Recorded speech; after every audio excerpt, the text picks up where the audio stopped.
কাঁদতে কাঁদতে তোমাদের সঙ্গে মনের কথা শেয়ার করতে এলাম গো বাপু। কি আর করবো, রাত্রি বাজে 9:45 আর এখন আমি রান্নাঘরে যাচ্ছি।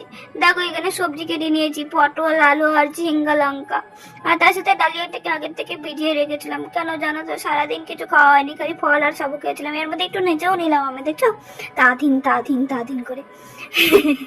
তার মধ্যে দিয়ে দিলাম তেল, হালকা করে তেল দিয়ে তার মধ্যে একটু লবঙ্গ, জিরা, আর তার মধ্যে সবজিগুলোকে দিয়ে একটু নেড়ে চেড়ে নেবো। তার মধ্যে তেজপাতাটা দিয়েছিলাম, বলতে ভুলে গেলাম। তো যাই হোক, সম্পূর্ণ দিয়ে ভালো করে ভেজে নিয়ে তার মধ্যে দিয়ে দিলাম সবজিগুলোকে ভাজা ভাজা একটু হয়ে আসলে তার মধ্যে দিয়ে দেবো হালকা করে একটু আদা থেতো করে।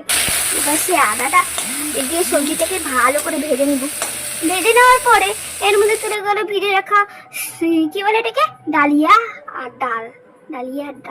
সে ডালিয়া আর ডাল দিয়ে একটু ভেজে নেব। তো তার মধ্যে একটু গল্প করে নিই। জানো তো, সারাদিন কাজকর্মের পর রান্নাবাড়ি করেছিলাম বর আর বেটার জন্য। রান্নাবাড়ি করার পর না নিজের জন্য আর কিচ্ছু করতে ইচ্ছা করে না।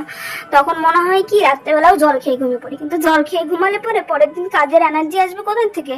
তো এগিয়ে গিয়ে তোমাদের সঙ্গে ভাসতে ভাসতে গল্প করে নিলাম। এর মধ্যে দিয়ে দিলাম একটুখানি লবণ, তার মধ্যে দিলাম জিরা গুঁড়া, হলুদ গুঁড়া, আর তার সাথে দিয়ে দিলাম একটু গরম মশলা গুঁড়া।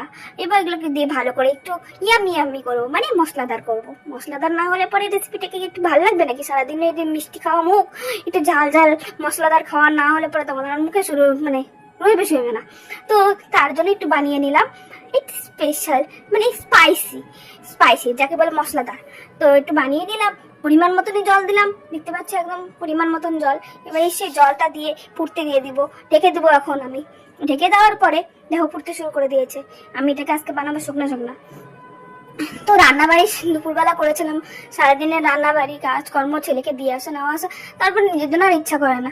তো এবার না খেলে পরে তো মা ফোন করে নিয়ে বকা দিচ্ছে, কিরে কিছু খাবি না? এর মধ্যে দেখো কথা বলতে বলতে কত সুন্দর হয়ে গেছে, দেখতে পাচ্ছ? তো তার মধ্যে দিয়ে দিলাম হালকা করে চিনি, তারপরে সাজিয়ে নিলাম আমার জন্য ফল দিয়ে চারপাশ দিয়ে।